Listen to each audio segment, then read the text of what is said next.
नमस्कार, CSK news में आपका स्वागत है दोस्तों। आज हो गया 8 अगस्त, एक करके बताएंगे बिग ब्रेकिंग निकल के आ रही है। पाकिस्तान की नापाक साजिश दोस्तों एक बार फिर से भारत ने किया नाकाम। भारत में घुसा रहा था पाकिस्तान अपना एयरक्राफ्ट। भारतीय एयरक्राफ्ट ने पाकि युद्धपोतों को खदेड़ा। बड़ी खबर निकल के आ रही है, आपको बता दें पाकिस्तान युद्धपोत को भारतीय एयरक्राफ्ट ने सीमा के पार फेंक दिया है। टकराहट बढ़ गई है, भारत ने लगाई लताड़ पाकिस्तान को। दूसरी बड़ी अपडेट, दुनिया भर में बज रहा भारतीय तेजस का डंका। अमेरिका भी खरीदने को है बेताब। बिग ब्रेकिंग, तेजस के आगे पानी पी रहे हैं पाकिस्तान और चाइना के फाइटर जेट्स। तीसरी बड़ी अपडेट बताएंगे, हर घर तिरंगा के बीच जम्मू कश्मीर में मुस्लिम महिलाओं का जबरदस्त तरीके से उत्साह। मीलों पैदल चल तिरंगा बनाने पहुंच रही हैं मुस्लिम महिलाएं। एक तरीके से फारूक और महबूबा को हार्ट अटैक आ रहा है। अगली अपडेट में बताएंगे, चाइना ने वीडियो जारी कर दिखाई पीपल्स लिबरेशन आर्मी की ताकत। ताइवान के पास जारी किया चीनी सेना का युद्धाभ्यास। बिग ब्रेकिंग न्यूज़ निकल के आ रही है दोस्तों। 100 फाइटर जेट जो है वो ताइवान के पास चीन ने कर दिए हैं तैनात। शक्ति प्रदर्शन, कभी भी छिड़ सकता है युद्ध, इसके बारे में आपको विस्तार से बताएंगे। वहीं ताइवान पर चढ़ाई के बाद अब चीन के खिलाफ सीधे सीधे मैदान में उतरे कई देश। America, Japan, Australia, Britain, France समेत कई देशों ने चीन को दी धमकी।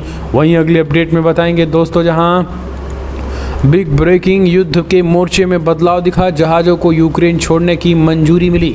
आखिर क्या है पूरा मामला और हर घर तिरंगा को लेकर क्या है पीएम मोदी की नई रणनीति, तो एक एक करके विस्तार से आपको बताएंगे। लेकिन उससे पहले एक छोटा सा निवेदन, अगर आपने चैनल को सब्सक्राइब नहीं किया तो पल पल के अपडेट के लिए चैनल को सब्सक्राइब करें। और अगर आप भी मानते हैं कि प्रधानमंत्री नरेंद्र मोदी के नेतृत्व में ही देश सुरक्षित है और इस देश की इंडियन आर्मी पे आपको भी गर्व है, तो इस वीडियो को लाइक करके अपना समर्थन दर्ज कर इस देश की इंडियन आर्मी के लिए जय हिंद लिखना मत भूलेगा दोस्तों। दरअसल पहली बड़ी अपडेट निकल के आ रही है, आपको बता दें पाकिस्तान की नापाक साजिश एक बार फिर से भारतीय सेना की मुस्तैदी से पानी फेर दिया है।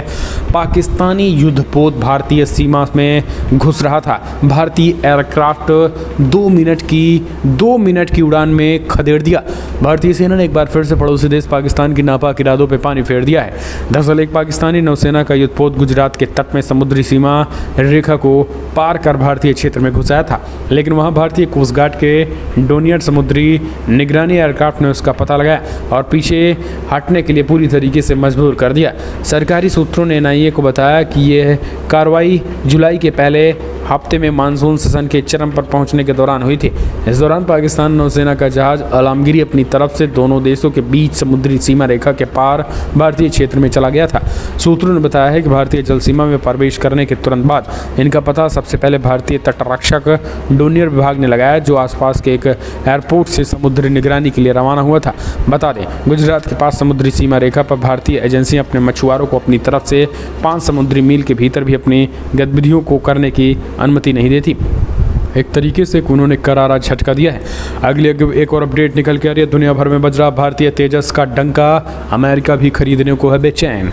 दोस्तों आपको बता दें, एक समय था जब भारत दूसरे देशों से लड़ाकू विमान खरीदने पे निर्भर था। अपनी सुरक्षा के लिए भारत दूसरे देशों पे निर्भर हुआ करता था, लेकिन अब मोदी राज में पासा पलट गया है। जिस देश में भारत कभी लड़ाकू विमान खरीदता था, वो देश आज भारत के फाइटर जेट का दुनिया भर में डंका बज रहा है और दुनिया भर के देश भारत को ऑर्डर दे रहे हैं कि साहब हमें ये फाइटर जेट चाहिए तो चाहिए। भारत का स्वदेशी जेट तेजस पूरी दुनिया में धूम मचा रहा। दुनिया के बड़े बड़े देशों ने इसे खरीदने में दिलचस्पी दिखा रहे हैं। डिफेंस इक्विपमेंट का सबसे बड़ा एक्सपोर्टर अमेरिका खुद तेजी के साथ खरीदने के लिए उतावला हो रहा है। आपको बता दें, तेजस जो है वो बड़े पैमाने पे भारत से खरीदने की तैयारी में है अमेरिका ही नहीं, आपको बता दें भारतीय तेजस के आगे चाइना, दक्षिण कोरिया, रूस के फाइटर जेट भी जो है वो पानी भर रहे हैं। एक तरीके से पानी भर रहे हैं, सरेंडर हो चुके हैं भारत के तेजस के सामने। एक कारण है कि दुनिया से सबसे ज़्यादा जो है वो एक जिसे कहते हैं कि मांग बढ़ गई है तेजस की। अगले एक और अपडेट, जम्मू कश्मीर में आपको बता दें, हर घर तिरंगा देख फारूक अब्दुल्ला और महबूबा मुफ्ती ने कहा, मारो मुझे मारो और मुझे मार ही डालो। आखिर ये दिन हमें क्यों देखना पड़ रहा है? हमारे घरों पे तिरंगा क्यों चढ़ रहा है, हमें ये दिन देखना क्यों पड़ रहा है। सबसे बड़ी बात सोने में सुहागा ये हो गया है कि जम्मू कश्मीर में मुस्लिम महिलाओं को अब ज़बरदस्त उत्साह इस तिरंगे के प्रति देखने को मिल रहा है। मीलों पैदल चल चल कर मुस्लिम महिलाएं इन तिरंगों को बना रही हैं और इन्हीं तिरंगों को जो है पूरे जम्मू कश्मीर में हर घर में लगाया जाएगा। मुस्लिम हो या हिंदू, तिरंगा शान से फहरेगा। और 2 झंडे का जो रूल जम्मू कश्मीर से खत्म हुआ है, अब महबूबा मुफ्ती पानी नहीं पी रही है 4 दिन से, फारूक अब्दुल्ला की सांसें अटक गई हैं। अब इन दोनों का जो है एक तरीके से ससम्मान विदाई भी हो जाएगी 15 अगस्त के बाद, क्योंकि 15 अगस्त दोस्तों 15 अगस्त वो ड्यू डेट है जहां हर घर में तिरंगा पूरी शान से जो है वो फहराएगा। तो इन दोनों के जो है वो सांसें अटक जाएगी कि ये दोनों 2 तिरंगा चाहते हैं, ये दोनों 2 तिरंगा चाहते हैं। और यही कारण है कि इनको अब इनकी सांसें अटक गई और इनकी अंतिम दिन चल रहे हैं। 15 तारीख को इनका जो दूसरा झंडा है उसी झंडे में लपेट करके इनका 72 होड़ों के पास चले जाएंगे। फारूक अब्दुल्ला महबूबा मुफ्ती की हालत एक तरीके से हलक में ज़बान अटक गई है। जम्मू कश्मीर की आपको बता दें, स्वतंत्रता दिवस के मौके पे राजौरी से लेकर तमाम ज़िलों में जो है मुस्लिम महिलाएं कारीगरी के तौर पर तिरंगे को बना रही हैं और तिरंगे को एक तरीके से शान से बना रही हैं, तिरंगे को उठा रही हैं। न केवल महबूबा और फारूक बल्कि पाकिस्तान यानी सीमा उस पार बैठे आला अधिकारी, आला कमान, जो आला रसूल और आला आतंकी हैं, वो भी सरेंडर हो चुके हैं। एक और अपडेट निकल के आ रही है, ताइवान और चाइना के बीच लगातार युद्ध जारी। इस बीच चीन ने किया शक्ति प्रदर्शन, ताइवान के पास तैनात कर दिए 100 फाइटर जेट। जी हाँ, ड्रिल के नाम पर लगातार चाइना जो है वो उकसावे वाली कर रहा हरकत। अमेरिकी प्रतिनिधि सभा की स्पीकर नैन्सी पेलोसी की ताइवान यात्रा के बाद से ड्रैगन बौखलाया है, वो लगातार शक्ति प्रदर्शन कर रहा है। वहीं इसी बीच खबर है कि चीन ने ताइवान के पास 100 फाइटर जेट तैनात कर दिए। PLA की U-20 को भी तैनात किया गया है। चीन की ड्रिल के बीच ताइवान ने तनाव बढ़ा रहा है। चीन ने ताइवान के इलाके में 3 ड्रोन भी उड़ाए हैं। ड्रैगन लगातार समुद्री सीमा का उल्लंघन कर रहा है। ताइवान के पास चीन की सैन्य ड्रिल का 4था दिन है। बता दें, नैन्सी पेलोसी ताइवान आकर लौट गई थी, लेकिन उनकी आमद से चीन और ताइवान के बीच तकरार बढ़ गया। ताइवान के इलाके में चीन रह रहकर उकसावे की कोशिश कर रहा है। ताइवान पर कब्जा करने की कोशिश में चीन कभी भी हमला कर सकता है। चीन ने ताइवान के इलाके में भारी मात्रा में हथियारों की तैनाती है। उधर ताइवान के मुद्दे पे अमेरिका और चीन के बीच ठन गई है। ताइवान के मुद्दे पे अमेरिका और चीन में ठनी हुई है। और आपको बता दें, अमेरिका ने कहा है कि हम किसी से डरते नहीं, सैन्य वार्ता रद्द करने पर सीधा मतलब जो है वो सेना झुकेगी नहीं। तो ये एक तरीके से अगली अपडेट निकल के आ रही है, चारों तरफ से घिरा ताइवान, ड्रिल के बहाने अब चीन ने ड्रोन भी उतारा। अमेरिका, जापान और ऑस्ट्रेलिया ने ड्रैगन को दी चेतावनी। अमेरिकी प्रतिनिधि सभा की अध्यक्ष नैन्सी पेलोसी की ताइवान यात्रा के बाद से चीन ने आक्रामक रुख अपना लिया है। चीन ने ताइपे की यात्रा के जवाब में बड़े पैमाने पर सैन्य अभ्यास शुरू करते हुए ताइवान के आसपास कई बैलिस्टिक मिसाइलें दाग दी हैं। चीन युद्धाभ्यास के बहाने ताइवान घेराबंदी कर चुका, ये हमने आपको बताया। लेकिन अब इस बीच आपको बता दें, चाइना को सीधी चेतावनी जापान ने दी है।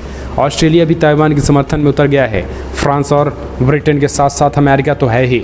तो इन 5 देशों ने चीन को भी चेतावनी दे दी है कि अगर किसी भी कीमत पर ताइवान पर अटैक या ताइवान की संप्रभुता या ताइवान के देश पर किसी भी तरीके का हमला हुआ तो फिर वो ठीक नहीं होगा।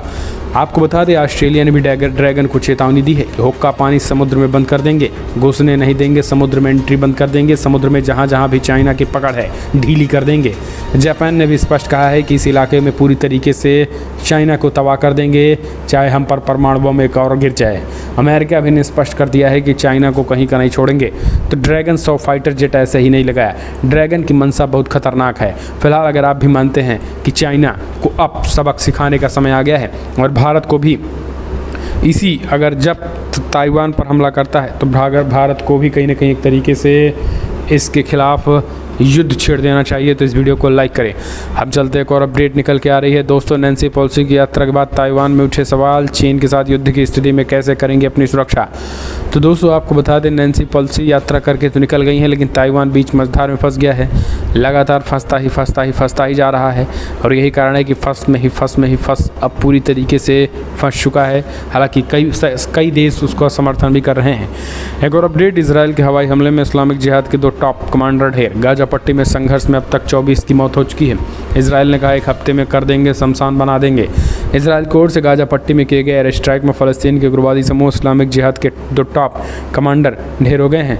दोनों में से एक दक्षिण गाजा पट्टी का टॉप कमांडर था। इनमें एक दिन पहले इजराइल ने उनमें समर्थित समूह के उत्तरी गाजा क्षेत्र के एक कमांडर को हवाई हमले में मार गिराया था।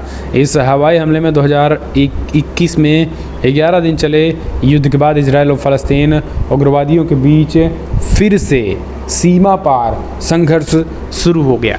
अल-कायदा ब्रिगेड ऑफ इस्लामिक जिहाद ने रविवार को पुष्टि की है कि दक्षिणी गाजा के रफ़ाह शहर में हवाई हमले में कमांडर खालिद मंसूर तथा उनके 2 साथी मारे गए हैं और उन्होंने बताया है कि एक बच्चे तथा 3 महिलाओं समेत 5 अन्य नागरिक भी हवाई हमले में मारे गए हैं।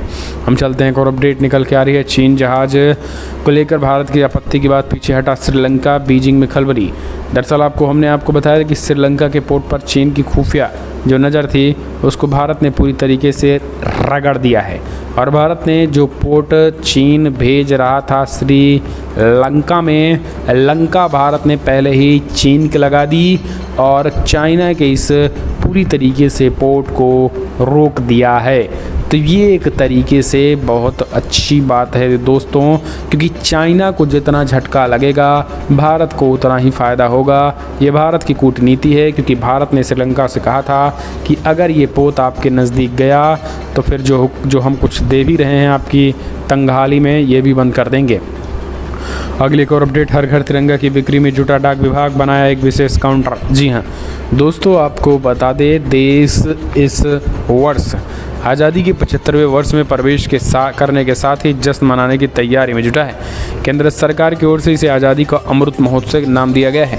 इस अवसर पर भारत के प्रधानमंत्री नरेंद्र मोदी के आह्वान पर मोक्ष और ज्ञान की नगरी समेत तमाम जिलों में जो लगातार देश भर में डाक विभाग जो है वो इस समय ऑनलाइन, जी हाँ ऑनलाइन तिरंगे को देने में जुटा हुआ है और कह रहा है कि आप फहराइए, शान से फहराइए तिरंगे को और शान से फहराइए। तो एक तरीके से पीएम मोदी का गुजराती दिमाग, तिरंगा भी बिकवाएंगे और एक तरीके से पैसे भी कमाएंगे। देश की जीडीपी में इसी बहाने कम से कम उछाल आ जाएगा। मार्केट में 100, 200, 300 करोड़ रुपए जो लोग रखे होंगे वो भी जाएगा। तो एक तरीके से ये है व्यापारिक दिमाग।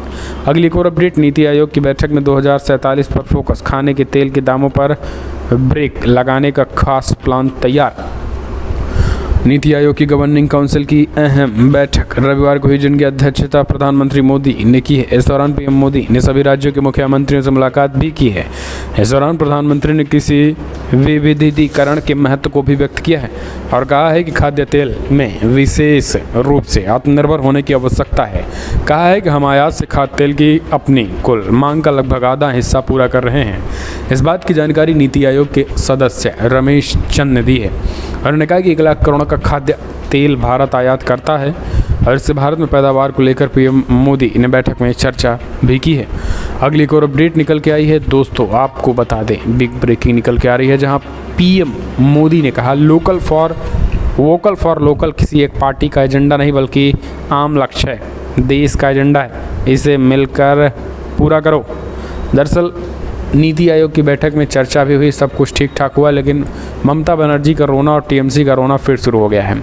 ममता बनर्जी और टीएमसी की पार्टी ने कहा कि हमको बोलने का मौका ही नहीं दिया गया। उन्होंने कहा है कि फ़िलहाल हमें बोलने का मौका नहीं दिया गया है। टीएमसी नाराज़ हो गई है। ममता बनर्जी पार्टी जो है वो बीच मीटिंग में ही भाग खड़ी हुई कोलकाता दिल्ली से। एक और अपडेट भी निकल के आई है, सीएम योगी आदित्यनाथ ने दिल्ली में गृह मंत्री चाणक्य अमित शाह से की मुलाकात, पार्टी संगठन समेत कई मुद्दों पर चर्चा। दरअसल उत्तर प्रदेश के मुख्यमंत्री योगी बाबा आदित्यनाथ महंत 2 दिन की यात्रा पर रविवार को दिल्ली पहुंचे। 2 दिनों की यात्रा पर हैं। सीएम योगी ने दिल्ली में केंद्रीय गृह मंत्री अमित शाह से मुलाकात की और दोनों के बीच पार्टी के प्रदेश संगठन में जुड़े मुद्दों पर चर्चा हुई है। इससे पहले सीएम योगी आदित्यनाथ ने नीति आयोग की बैठक में शामिल हुए। दिल्ली पहुंचे सीएम योगी आदित्यनाथ ने केंद्रीय गृह मंत्री अमित शाह से मुलाकात की। अमित शाह से मुलाकात के दौरान उन्होंने एक पुस्तक के प्रति भी उन्हें भेंट की है। अमित शाह से भेंट के बाद सीएम योगी रक्षा मंत्री राजनाथ सिंह से भी मिलने पहुंचे। बताया जा रहा है कि पार्टी संगठन समेत कई मुद्दों पर उनसे चर्चा भी की गई है। तो ये सारा मामला है, ये सारा माजरा है। अगली एक और अपडेट निकल के आ रही है, बुलडोजर बाबा का क्रेज है, मोदी योगी राखी का चढ़ा क्रेज है, युवाओं में बड़ी डिमांड है। भाई और बहन के अटूट प्रेम के त्यौहार रक्षाबंधन के मौके पे उनके भाइयों के हाथों की कलाई सूनी ना रहे, इसके लिए बहनें राखियों की खरीदारी में जुटी हैं। कोरोना के चलते 2 साल बाद राखी का त्योहारों पे बाजारों में खासी रौनक भी दिखाई दे रही है। मार्केट में तरह तरह की राखियां मौजूद हैं, लेकिन इस बार संगम नगरी में खास तौर पर मोदी योगी और बुलडोजर राखी का क्रेज देखा जा रहा है। कोरोना की महामारी के चलते 2 साल के बाद रक्षाबंधन के त्यौहार पे बाजारों में रौनक देखी जा रही है। तरह तरह की राखियों से राखी के बाजार सज रहे हैं। फिलहाल कमेंट के माध्यम से अपने सुझाव दें, जिस तरीके से ये बुलडोजर बाबा की राखी और मोदी योगी के नाम का राखी जो है वो चल रहा है, इसे आप कैसे देखते हैं? कमेंट के माध्यम से अपने सुझाव दें। पल पल के अपडेट